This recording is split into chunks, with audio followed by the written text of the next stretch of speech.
Vítajte v podcaste Inšpirujme Slovensko. Moje meno je Frank Petrov. Vybudoval som a vediem úspešný tím inžinierov projekčnej kancelárie Statiky v Írsku.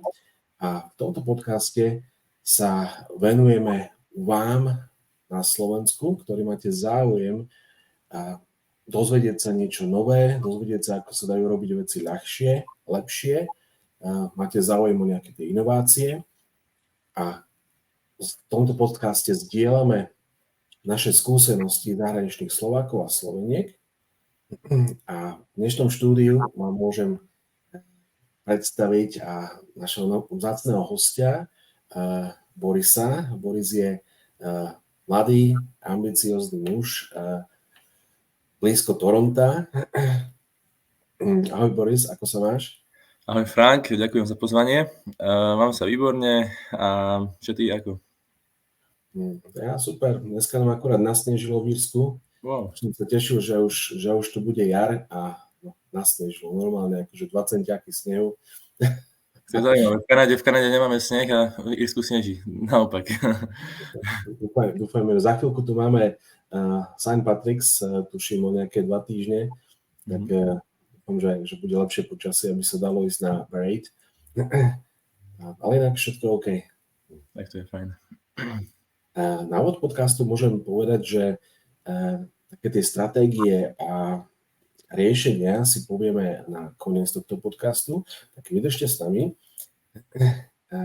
Ja by som chcel sa spýtať Borisa, že po úspešnom štúdiu v Bratislave na ekonomickej univerzite si urobil také rozhodnutie, že si bol zvedavý, že pozrieť sa trošku do sveta, tak išiel si za prácou do Spojených štátov, ale nielen ako za prácou, ale aj tak možno tie skúsenosti a zážitky a cestovanie. Skús nám možno o tom niečo povedať, že aké to je, že zrazu vystúpiš z lietadla vo veľkom svete. No ja som išiel do USA ako vlastne hneď, ako som skončil školu. No a ono to bolo, ja som mal ísť najskôr iba na 3 mesiace akože pracovať a potom cestovať po Mexiku, po USA. No a ja som sa mal vrátiť naspäť. No ja som si ešte predtým požiadal o víza do Kanady a ako som bol tam, tak som sa rozhodol, že poďme aj skúsiť tú Kanadu. No a vrátim sa k tvojej otázke. Ten pocit v tej Amerike to bolo ešte ako tak fajn, lebo už som tam predtým bol, čiže už som vedel, že do čoho idem, čo ma čaká. No len taký ten ozajstný pocit toho takého šoku prišiel až v Kanade, pretože tam som už bol úplne sám a predtým som tu v živote nebol. Hej. Čiže som vystúpil z lietadla a teraz, že tak čo ďalej? No, som tu sám v obrovskom meste, na nikoho sa nemôžem spoľahnúť, nikoho nepoznám. Tak, no tie začiatky boli akože zaujímavé, ale nejak sa to celé tak podarilo. Deň po dní to človek spoznáva, to prostredie ľudí a nejak sa to potom ustalilo a všetko bolo v pohode nakoniec. No. Ten pocit poznám, ako to je vystúpiť z lietadla. No. A presne ten pocit poznám, len ja som ho zažil tak ako trošku viac rokov dozadu, takých 20, keď ešte v podstate neboli tie technológie tu na.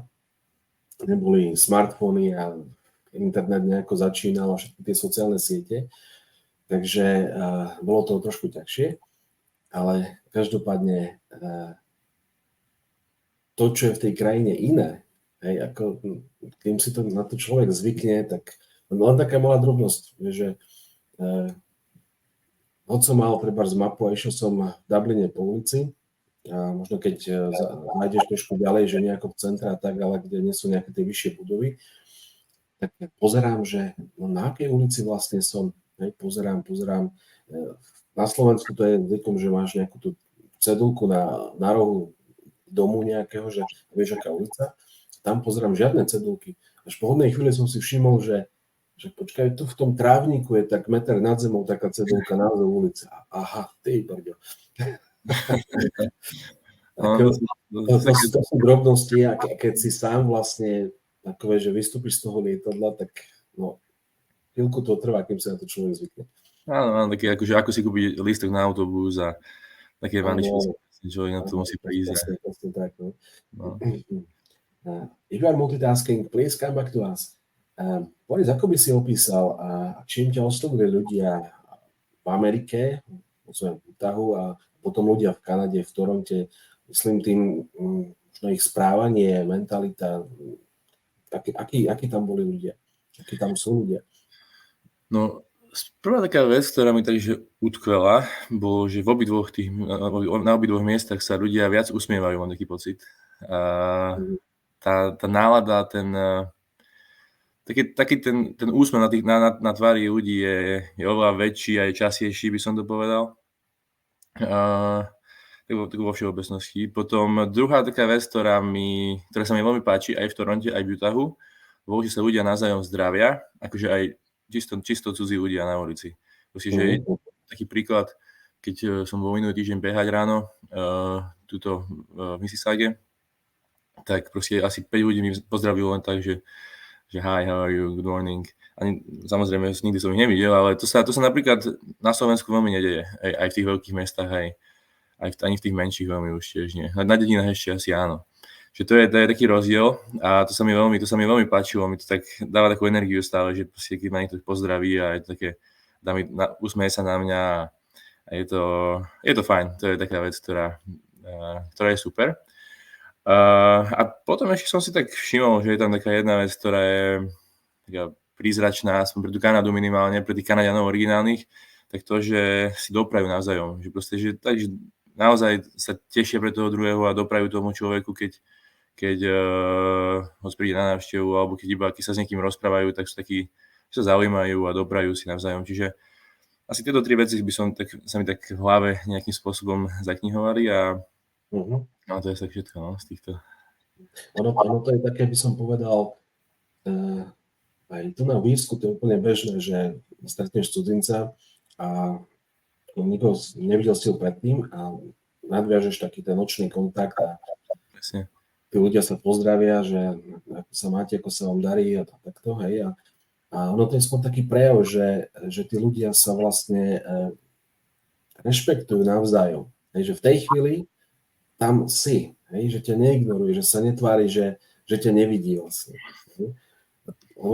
A to je niečo také, čo by som povedal, že tam niekde sa možno začína budovať ten tým tej krajiny, že tá krajina není rozdelená, že tí ľudia v podstate, keď príde nejaká tá skúška, hej, že niečo sa udeje, niečo také vážne, čo treba sa zatresa celou touto krajinou, tak tá krajina je vidieť, že je na nohách a sú všetci, alebo aspoň prevažná väčšina, je to jeden tým, nie sú rozdelení. A to je úplne ten taký základ, že tí ľudia sa vlastne takto pozdravia, ale len tak, nemusia, ale pozdravia sa. Presne, je to o maličkostiach, hej, a špeciálne v krajine, také malké Slovensko, tak to je v princípe jedna komunita, taká väčšia komunita. Hej, a tam tí ľudia by mali držať pekne navzájom a proste zdraví sa, byť sebe a tak ďalej. No. Boris, ty sa venuješ marketingu a biznis stratégii a zamýšľaš sa nad tým, že ako by mohla byť užitočná umelá inteligencia v tomto marketingu a v tom biznise, ale tiež som ešte zvedavý, že ako to je vlastne práca v zahraničí, spoznávanie tej kultúry, myslenie ľudí pre mladých ľudí. Vieš, akože keď to celé skombinuješ, že dnešný svet sa mení, ako veľmi rýchlo sa mení. To, čo sa naučíš v škole dnes, za 2 roky už v podstate nestačí, ale možno ešte aj skôr. A keď to celé takto skombinuješ, že dobre, tak sú to nejakí mladí ľudia a je to pre nich vôbec zaujímavé, užitočné, aby vôbec niekam cestovali do sveta a do toho vlastne ten prvok, že dobre, tak ten marketing, business stratégie, to sú strašne dlho a zrazu nejaká umelá inteligencia a ide to vôbec dokopy. Ja by som povedal, že to cestovanie a to spoznávanie je až doslova že nevyhnutné pre tých mladých ľudí. A špeciálne, ak sa bavíme o Slovákoch, o mladých Slovákoch, pretože my sme v podstate maličká krajina, 5 miliónová krajina v strede Európy. A keď človek z tej bubliny 5 miliónovej neodíde, tak on nemá šancu spoznať svet. V podstate to je veľmi malý ústrižok z toho sveta a neodzrkadľuje ani realitu. No a teda podľa mňa, ak človek teda naberie odvahu a opustí tú krajinu aspoň na chvíľku, na pár mesiacov, na pár týždňov, hoď iba na pár dní cestovať a tak mu to zlepší samozrejme jazykové nejaké schopnosti, ktoré mu následne budú vedieť v tom živote veľmi pomôcť, pretože ten svet odrazu nebude iba tam 5 miliónová krajina, ale už to bude pre neho jeden veľký globálny trh, dajme tomu, hej, aj s prácou, ale aj hocičím iným. A to je veľká pomoc. Čiže jazyk je taká prvá vec.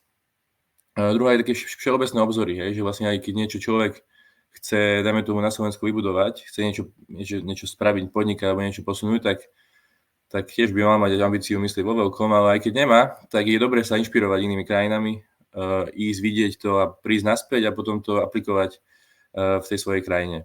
Že to sú také dve veci, ktoré sú veľmi potrebné, ale všeobecne je dobré podľa mňa ísť a vidieť tú kultúru, tú mentalitu tých ľudí a to, ako sa navzájom sebe presne správajú a to dobre si ich zobrať a potom to aplikovať doma. Čiže podľa mňa to sú presne veci, ktoré sú potrebné a hlavne treba myslieť na to, že tí mladí ľudia v tej krajine sú tí, ktorí tú krajinu budú budovať a stavať o pár rokov. Áno. A mali by sa inšpirovať aj tými lepšími vecami v iných krajinách. No, by sme mohli vlastne povedať, že svet je ako taká kniha. Keď ty si vlastne stále iba v jednej krajine, tak čítaš iba tú jednu stránku. Áno. A sám sa ochudobňuješ o tie ďalšie stránky. A nemáš vlastne ten rozhľad, tie skúsenosti a môžeš byť aj možno nejako šikovný a snažíš sa niečo objaviť a môže ti to trvať aj pár rokov a potom vlastne zistíš, že počkaj, ale niekde inde vo svete to už dávno vymysleli a ty len strácaš čas vlastne. Presne tak, akože nie každú knihu treba dočítať do konca, ale keď nie je zaujímavá, ale akože tú pointu knihy človek neobjaví za jednu stranu však, čiže treba z tej knihy aspoň polovicu prečítať napríklad, aby sme pochopili. Áno. A čo myslíš, je niečo také zaujímavé v Kanade alebo možno aj z tej Ameriky, čo by bolo dobré aj pre Slovensko, čo by si vyslovene urobil, že Ctrl-C, Ctrl-V? To je zaujímavá otázka.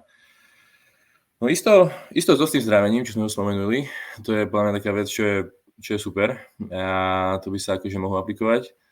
Ono sa to hovorím, niekde sa to na Slovensku deje, ale niekde sa to nedeje. V tých väčších mestách to hlavne proste tí ľudia idú a absolútne nepozerajú na seba. No čo sa týka potom takých možno, že pracovných vecí, tak ja mám pocit, že tuto v tej Kanade viacej ľudia oceňujú keď niečo človek spraví, takže takú väčšiu pozitivitu tomu dávajú, že ťa viac akože ocenia, pochvália a dajú ti teda pocit, že si to spravil dobre. Hej. Na Slovensku mám pocit, že sa to deje skôr, že keď niečo spravíš fajn, že to tak má byť, že to tak má byť, že to je ako má byť a keď niečo spraví človek zle, tak mu to dajú pocítiť. Takže chýba tam tá tretia strana, že teda OK, keď si niečo spravil dobre, tak ťa pochválime. To je taká jedna vec, ktorú som tak akože odpozoroval, aspoň v mojej bubline pracovnej. Potom, čo sa týka ďalších nejakých vecí, možno na Slovensku máme vykanie. Toto vykanie, samozrejme v angličtine vykanie neexistuje. A mám pocit, že to odbúrava bariéry trochu medzi ľuďmi, medzi napríklad šéfom a podriadeným a tak ďalej. Hej, že keď človek už iba tým jazykom nemusí tomu človeku preukazovať tú úctu nejakú špeciálne, tak je to také, že už to tie bariéry trochu tak opadnú a už je ten človek sa cíti aspoň tým jazykom, že sme na jednej úrovni, hej, že už aj v tom pracovnom prostredí. A potom je možno úprimnejší ten človek k tomu šéfovi a proste dá mu možno tú spätnú väzbu nejakú inú a tak ďalej. Čiže to je ďalšia vec. A potom možno aj taká už ekonomická vec, že pretože to hodnotenie je trochu lepšie, čo sa týka tu. A to zase už, tu by sme išli do ekonomiky a samozrejme tie dane a odvody a to. Na to by som sa na Slovensku tiež pozrel, aby som to možno skopíroval, keby to šlo, lebo v Kanade zdravotníctvo napríklad funguje veľmi dobre, je tiež verejné, je platené z daní. Nie je to ako bude že súkromné a funguje naozaj dobre a neplatia sa až tak vysoké odvody napríklad do štátu. Čiže je tam nižšie daňové odvodové zaťaženie a sú tam tie služby naozaj tiež kvalitné. Čiže to sú také veci, ktoré by som možno, že skopíroval a priniesol na Slovensko. No. No to je zaujímavé, ale vrátil by som sa na chvíľku možno k tomu, čo si hovoril, že v angličtine není to vykanie a tieto veci, ale na druhej strane, a toto je celé na tom vlastne najťažšie, že vieš, ono, keď v tom jazyku trebárs, ale nie je to len v slovenčine, napríklad v jednom z predošlých podcastov sme mali hostia z Japonska a v japončine máš, tuším, máš 3 úrovne, ako prejaviť úctu. To som počúval. No. Je to ešte o mnoho komplikovanejšie, ale tým chcem povedať to, že ono, keď sa tá úcta, ten prirodzený rešpekt buduje v tom, aký ten človek má nejaké tie zásluhy, ako je užitočný pre tú komunitu, tak potom tí ľudia sami vlastne prídu na to, že nepotrebujú si prejavovať tú úctu, povedzme, až takto v tom jazyku. A ako hovoríš, vlastne tie bariéry sa vlastne padajú, búrajú sa a v konečnom dôsledku tí dvaja ľudia a potom aj ten celý tím, celá firma alebo celá tá organizácia alebo možno, ja neviem, parlament, celá krajina zrazu fungujú o mnoho efektívnejšie. Lebo tie bariéry tam nie sú. Tá úcta, ten rešpekt je postavený na takých tých zdravých základoch, nie na niečom umelom, čo niekto si vyžaduje, lebo ja neviem, mám také a také postavenie. Áno. A funguje to celé úplne inak. Áno. To je presne taký ten byrokratický systém, ten úradnícky človek príde na úrad a proste sa musí vykáňať všetko a že v princípe vôbec nemusí byť, hej. A mám ešte jednu vec, ktorú napríklad by som spravil naopak, že by som doniesol zo Slovenska do Kanady. Že je taký fun fact, ale že tu napríklad v Kanade mladí ľudia, ako som napríklad ja, tak majú že 2 týždne dovolenky za celý rok. Na Slovensku je to, myslím, že už od 20-21 dní minimum a potom to ide proste viac a viac. Že to by sa mi páčilo napríklad, keby mám viacej voľna. To je akože dobrý bod k tomu, ale ešte keď sme pri tých dovolenkách, tak v týchto krajinách, v tom anglosaskom svete, keď to vezmem, tak tie sviatky sú veľmi dobre zariadené tým, že sú akože bank holidays, sa tomu hovorí. Áno. Že ten daný sviatok sa neviaže na konkrétny deň, ale stále sa to presúva na ten najbližší pondelok. Takže tí ľudia si to vedia plánovať a nikdy o ten sviatok nepríde.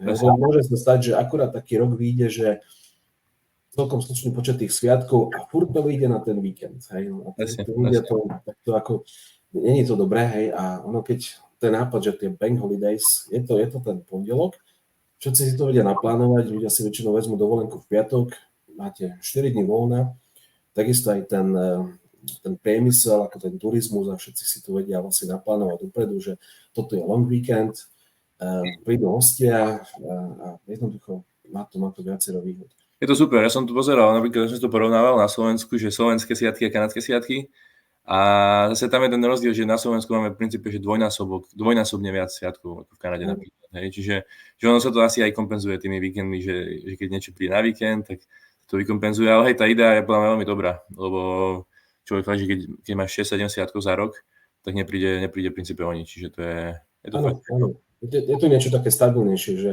možno, že tých sviatkov nie je tak veľa, ale vieme, že o nich neprídeme. Skladka, tam sú tieto bank holidays a každý rok je to stále tento pondelok.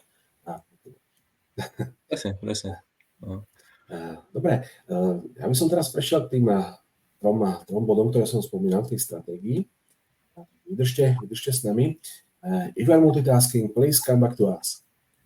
Tieto 3 body, ktoré preberáme vlastne počas všetkých tých podcastov, v tejto sérii podcastov Inšpirujme Slovensko, ako sa máš Slovensko, tak sú to rozprávajme sa, dôverujme si navzájom a buďme prirodzenými lídrami. Dneska som sa tam nad tým zamýšľal a všetky tie 3 body, to, čo by som chcel dneska hovoriť, tak sa prelínajú jeden do druhého. A viac menej je to o tom líderstve a ono je to také... Jedna vec je istá, že lídrom sa človek nerodí, ale lídrom sa môže stať, ak chce. ak má naozaj záujem. A toto je ten dôvod, prečo sa snažíme vlastne v každom podcaste povedať trošku na túto tému. A dnes by som povedal to, že to líderstvo začína, alebo tá zodpovednosť toho lídra je, keď si uvedomí tú realitu. Ako v tej chvíli, čo je vlastne, ja neviem, nejaký ten problém, ktorý treba vyriešiť v práci, alebo nejaká tá úloha, nejaký ten challenge, uvedomiť si, že čomu vlastne čelíme, čo je naša úloha, ako sa posunúť ďalej. A posledný bod toho lídra je vedieť povedať ďakujem. A všetko medzi tým, ten líder je vlastne, v slovenčine je to také slovo, že sluha, ale ja by som povedal, že on je taký, mal by byť taký ten sprevádzač toho tímu. Hej? A aby tí ľudia vlastne cítili, že on tam je, lebo má tie skúsenosti, ktoré nadobudol tou praxou a všetkými tými rokmi, čím si prešiel, ale on tam není preto, aby tých ľudí komandoval, riadil. On je tam preto, aby tým ľuďom pomohol tú danú úlohu urobiť lepšie, šikovnejšie, rýchlejšie a môžu sa ho pýtať, môžu spolu komunikovať. A tu vlastne v tejto komunikácii nastáva aj, je to tiež aj o tej dôvere, že ten líder by mal mať tú schopnosť aj načúvať. Lebo niekedy vlastne tie slova, alebo to, že sme ako ticho a načúvame, je možno, že o mnoho hlasnejšie, ako keby tam boli nejaké tie slova. A ešte, čo by som k tomu dodal, že to sa vlastne všetko to na seba naväzuje, že v deň, keď tí ľudia v tom tíme prestanú za tým lídrom chodiť s nápadmi, tak v ten deň ten líder už není líder. Urobil niekde nejakú chybu, niečo sa stalo, celý ten proces sa nejako nabúral sa tá dôvera a tí ľudia už buď nemajú odvahu za tým človekom zájsť, lebo možno, že majú nejaký strach z nejakej sankcie, že sa niečo bude diať, že dostanú nakričané, alebo nebude nejaký výsmech a tak ďalej. Ale je to jednoducho tak, že deň, keď tí ľudia z toho tímu za tým lídrom prestanú chodiť so svojimi nápadmi, so svojimi inováciami, so svojimi možno dennými starostiami, tak ten deň ten človek už není líder, už je len manažer. A to není veľmi dobré. Možno, čo si o tom myslíš, Boris? Má to?